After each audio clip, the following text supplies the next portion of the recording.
නේ නේ. අර කන්දර නායදී වල බොහොම කරක් ඇයි අපි නකස්සර ගියේ? නකස් ගියා. මං කියන්නේ අර ඉතින් කොහොම මේ දුරට දැක්කම ලස්සන වැඩිනේ.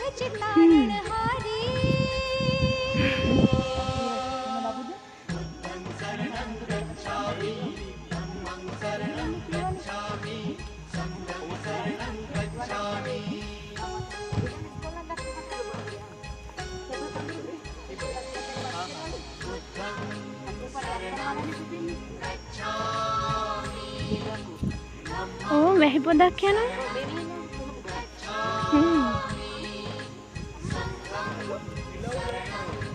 පෙළඹු